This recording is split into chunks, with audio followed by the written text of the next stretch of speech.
Bienvenidos, trabajadores de la luz. Continuamos hablando del ser, y en esta ocasión hablaremos de una energía concreta, y la llamaremos alfa y omega, principio y fin, lo primero y lo último. Cuando hablamos del uno y entendemos que somos el mismo ser, que cada ser es una célula de un mismo organismo, es más fácil comprender el alfa y el omega, el principio y el fin, lo bueno y lo malo, lo alto y lo bajo.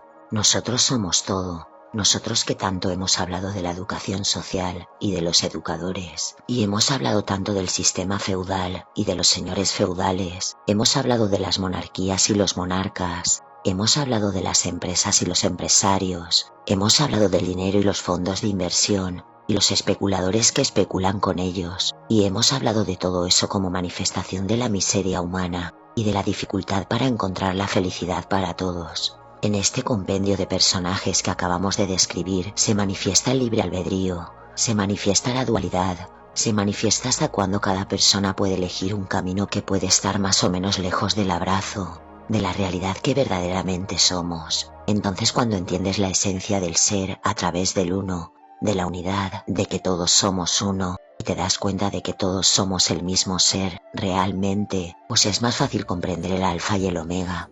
En este principio y final vamos a decir que cuando empiezas a vivir completamente lejos de tu naturaleza, en la consciencia, estoy hablando, porque en la esencia estás más cerca que nunca cuando eras un niño. Pero luego a medida que vas haciéndote mayor y vas recibiendo esa educación por parte de tus padres primero, después por parte de tu entorno, tus educadores, tus compañeros de clase, tus colegas, el entorno social donde vivas, va ocurriendo una transformación de la consciencia, de las creencias, y van apareciendo nuevos criterios, y esos criterios naturales que tiene el niño, porque están en él, porque no los ha tenido que pensar, solo los tiene que sentir, pues se van diluyendo y van siendo sustituidos por una serie de conceptos que están basados en la necesidad y en el miedo, en lo que tú crees que necesitas para ser feliz. Lo que tú temes que pase, que te pueda joder esa felicidad. En realidad, el alfa y el omega, vamos a decir que se manifiesta muy bien. Ese concepto es tan primario en nuestros audios, que es el ser personal y el ser esencial. Nosotros somos todo. Cuando una persona nace y su ser habita un organismo humano, ese ser estaba ahí antes, cuando ya está el cuerpo preparado y se produce la unión. En esa primera respiración del niño, entra el ser en él y él puede manifestar su verbo y empieza el camino. Pues vamos a decir que ese ser que estaba esperando ese cuerpo vive en un lugar que es tan real como el lugar donde vive ese niño que acaba de nacer o que va a nacer.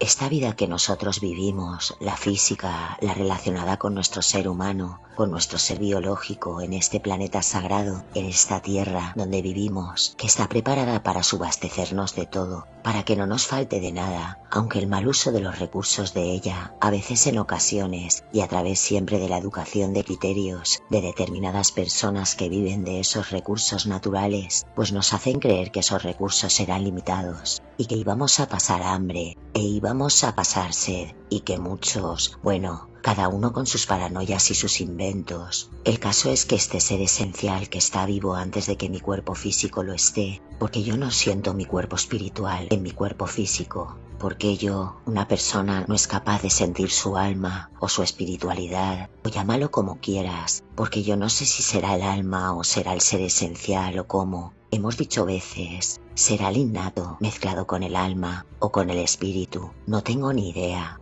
No sé, es tan complejo que es difícil de comprender. Lo que yo sí entiendo es que hay algo que nos separa. Para mí, desde mi humilde opinión de chalada, voy a decir que eso que creo que nos separa es lo que muchos místicos o muchos buscadores espirituales llaman el velo. ¿Qué es el velo? El velo es eso que separa la esencia espiritual de una persona, su ser esencial y su ser personal, su ser humano. El ser humano adquiere unos conceptos de su humanidad que lo convierten en una persona pequeña, en una persona que solo tenía un cuerpo, y de hecho muchas religiones hablan de que ese ser humano es un cuerpo dotado de un espíritu. No sé si eso está muy bien explicado, venido de esa educación social, o si es un concepto muy realista y acertado, lo dudo, no lo sé.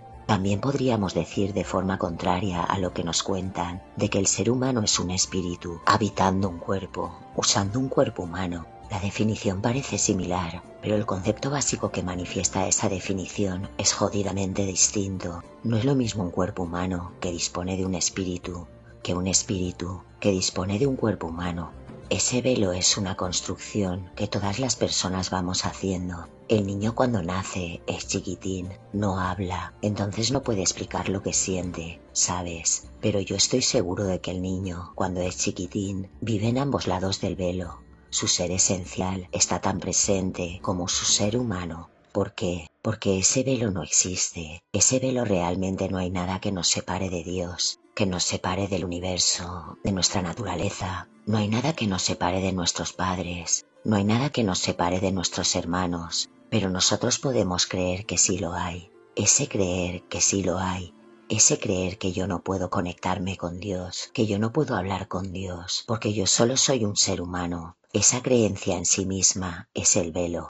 Esa creencia construye, manifiesta el velo. El velo es una duda, y esa duda vamos a decir que me difumina la presencia de quien realmente soy, y difumina la presencia de Dios en mi vida. Y yo estoy rodeado de un velo, un capullo, una crisálida, que me impide ver con claridad lo que hay fuera de mí. Porque alfa y omega, porque yo soy las dos cosas. Yo soy el principio y yo soy el fin.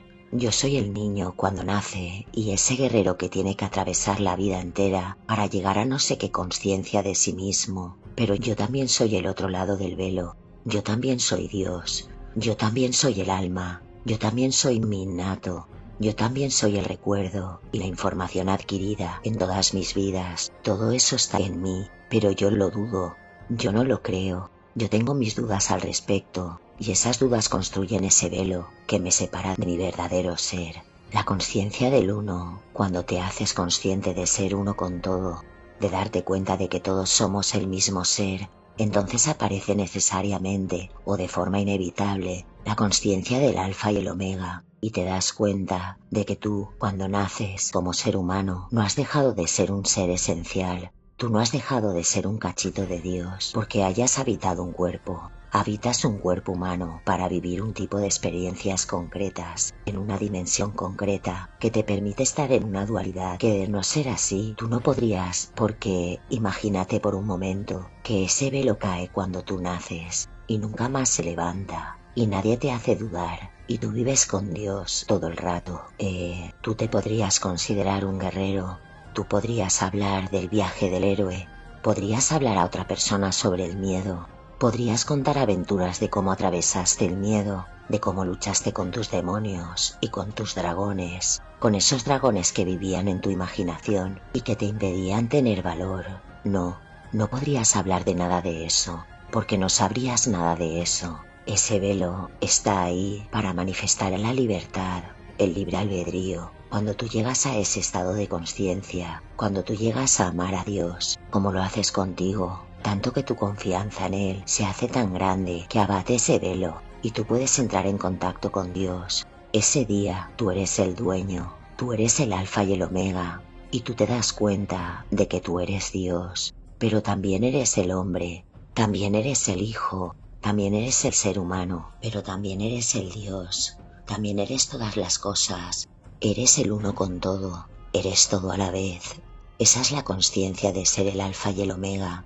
Tú eres el principio, que es cuando todo está, que es Dios, y tú eres el fin, que es el convertirte en un ser humano para volver a ser Dios, pero atravesando un estado de conciencia. Imaginaros por un momento que Dios a cada ser humano le quiere regalar su poder y quiere que cada ser humano pueda crear su propio universo y ocuparse de su propio universo, como Dios siendo, vamos a decir, manifestando el papel. ¿Cómo haría eso Dios? ¿Cómo haría Dios para regalarte un cachito de sí mismo y que no lo usases mal? Yo entiendo que la forma más adecuada sería guardar ese cachito de Dios que nosotros hemos llamado muchas veces la chispa. Esa chispa sagrada que manifiesta esa divina presencia, yo soy en nosotros, que es esa chispa que es el corazón de Dios. Pues Dios la guarda en el corazón, en lo más profundo del corazón de las personas, de forma que para que una persona llegue a esa chispa y la pueda usar y pueda ser el poder de Dios, tiene que hacer un viaje. Ese es el viaje del héroe. Y ese viaje es hacia adentro, y tienes que aprender a amarte a ti mismo, hasta que llenes tu corazón de amor, y puedas ir a tu corazón,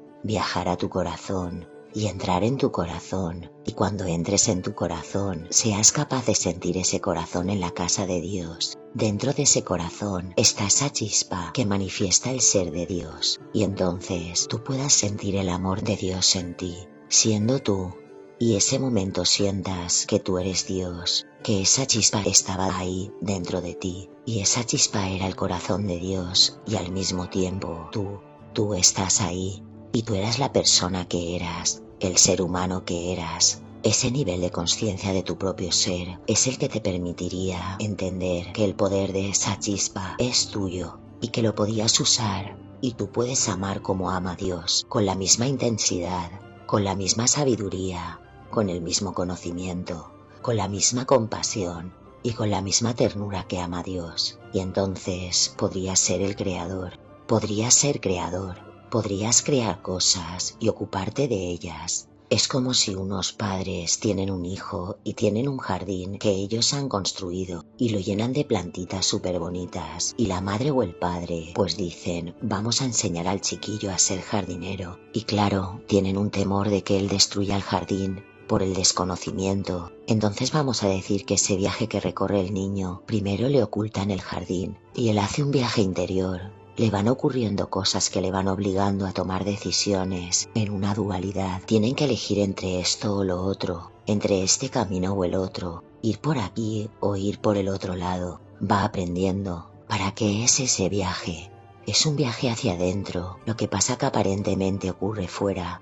¿Qué ocurre con tu madre? Las experiencias que vives con tu madre, las veces que te encabronas con ella y te peleas con ella. ¿Para qué sirve eso? Para que aprendas el amor verdadero. ¿Qué ocurre con tu hermana cuando tienes historias con tu hermana y te jode su comportamiento? ¿Y para qué sirve eso? Para que yo aprenda a ser independientemente de cómo sean los demás. ¿Para qué sirve cuando un amigo mío se encuentra conmigo y abusa de mí y me usa más de la cuenta a cambio de nada? ¿Para qué sirve eso? Para que yo aprenda a ser independientemente de cómo sean conmigo, y yo me ocupe de qué célula era yo en el organismo, no de qué célula era el otro. El otro se tiene que ocupar de qué célula era él, y yo me tengo que ocupar de qué célula soy. Por eso, precisamente por eso, a esas personas que a veces vemos como elementos nocivos en nuestras vidas, deberíamos de darles las gracias, porque son personas que nos están ayudando a ser, que nos están ayudando a comprender, que nos están ayudando a madurar. Mis peores enemigos, al final, cuando pasaron los años, tuve que arrodillarme y dar las gracias, porque fueron mis grandes maestros. Esa es la realidad. El alfa y el omega es cuando tú abates el velo y te haces consciente de que tú eras todo, de que tú eras el Padre y eras el Hijo, y que tú eras el Espíritu creador del amor manifestándose. Eso es relativamente o en cierta forma lo que la religión judeocristiana habla del misterio de la Santísima Trinidad, el Padre, el Hijo y el Espíritu. Yo soy el Padre, porque yo soy el Padre, porque el Padre se manifiesta a través de mí. De hecho, yo soy porque el Padre me sueña, porque el Padre está en presencia en mi ser. Por eso yo soy, si no yo no existiría. Luego yo soy el Padre. Luego a mí me ha permitido el Padre manifestarse a través de mí, de mi ser humano. Me ha dejado ser el que yo elegía, quién yo era, quién era yo, qué hijo era yo. Y esa era la experiencia de vida. ¿Y para qué sirve el velo? El velo sirve para que yo no vea al Padre y para que yo sea libre de elegir sin estar influenciado por la presencia del Padre. Cuando yo acepto la presencia del Padre, cuando yo acepto que mi Padre es amor verdadero y que mi camino es llegar a ese amor verdadero que es mi Padre, convertirme en Él, entonces yo abato el velo y ese velo cae porque ya no hacía falta, porque el Padre ya no tenía que estar escondido. Ya no jugamos al escondite. Y entonces el Padre me dice que estabas en casa, chorra, y yo me siento en casa y me siento súper afortunada y me lleno de emoción y de la alegría de vivir. Pero yo soy dueña de mi ser. No me absorbe el amor de mi Padre. ¿Por qué? Porque el amor de mi Padre es tan grande como el mío y el amor mío es tan grande como el de mi Padre. Y entonces soy las dos cosas. Entonces soy uno con mi madre y con mi padre. y soy uno con mis hermanos, y me doy cuenta de que todos somos el mismo ser, y yo puedo ser el alfa y el omega, y puedo ser el principio y el fin. Yo puedo ser el Padre y el Hijo, puedo ser el nacimiento y la muerte, puedo ser la muerte y la resurrección, puedo serlo todo. Es la consciencia del alfa y el omega en el ser, es la manifestación del ser. Yo soy todas las cosas y soy ambos lados del velo. Estoy en el lado espiritual y estoy en el lado físico, en el lado más primario, en el lado más sublime y en los dos lados. Estoy todo el rato y soy ambos seres y el espíritu es eso que me une. Es ese puente que me permite estar en los dos lados, porque el espíritu está en mi persona, y el espíritu está en mi padre y en mi madre, está en mi alma, en mi espiritualidad. Por eso se llama espiritualidad, porque es la manifestación de mi espíritu, y mi espíritu va y viene, y vive con Dios, y con mi madre, padre, y vive conmigo, con mi persona, con mi ser humano. Mi espíritu, al ser un cachito de mi Dios y al ser un cachito de mí misma, de mi propio ser humano, pues cuando es un cachito de Dios, porque es un cachito de Dios, pues la base de su amor es acompañar y respetar. Entonces Dios por eso respeta el camino del ser humano y por eso no interviene. Por eso no viene y castiga a los llamados malos, porque para Él no hay ningún malo, para Él son hijitos, para Él son hijos suyos, haciendo cosas en casa, y unos son más golfos que otros, y otros son más gamberros que otros, y otros más estudiantes, y otros son más curiosos, y otros más vagos, y otros se echan a dormir, y otros se tocan los huevos, y a Él no le parece mal lo que hagan sus hijos, porque Él no lo ve, nunca lo va a ver como lo vemos nosotros. Nosotros somos capaces a veces de difuminar la realidad del según nos convenga, como hemos hablado muchas veces de lo que es matar, quitar una vida a una persona. Si la quita un militar no es lo mismo que si lo quita un vecino. Si la quita un juez no es lo mismo que si la quita un vecino o un militar. Si la quita un verdugo ordenado por un juez no es lo mismo. Hay muchas maneras de visionar la muerte de una persona, el asesinato de una persona. Entonces, imaginaros las maneras que tiene Dios de ver las cosas y de sentir lo que hace un hijo suyo. Sobre todo, si consideramos que Dios realmente, la vida de una persona, es un instante para Él y encima esa persona es un niño desarrollándose, aprendiendo a ser mayor, ¿cómo le va a juzgar? No hay nada que juzgar. Hay cosas que vienen bien y las llamamos buenas y hay cosas que me vienen mal y las llamo malas. No sé si eso las convierte ni en buenas ni en malas a las cosas. El alfa y el omega, el principio y el fin, el Padre y el Hijo. Esa es la última parte en la que se manifiesta el ser, la consciencia del ser. Cuando tú te haces consciente de que tú eras el Hijo y también eres el Padre y la Madre, cuando tú eras todo y con tu consciencia te dabas cuenta de que ese cachito de Dios, de sí mismo que Dios te ha regalado, pues lo puedes usar y puedes tener en él una identidad propia, pero seguirás siendo Dios, aunque hayas imbuido a ese cachito de Dios, de tu propia esencia, de tu propia singularidad, de tu propia presencia. No va a dejar de ser Dios ese cachito de Dios, ni vas a dejar de ser tú ese cachito de Dios, y serás tú, y será tu madre padre, tu amor, los dos unidos en un mismo ser, en un nuevo ser, con una nueva consciencia de ser Dios, con una nueva identidad, una nueva singularidad que es la tuya, la que tú has elegido a través de tu camino, de tu viaje del guerrero. Para eso es el viaje del guerrero. Por eso es tan importante que Dios no intervenga, para que nosotros podamos ser. Y así es.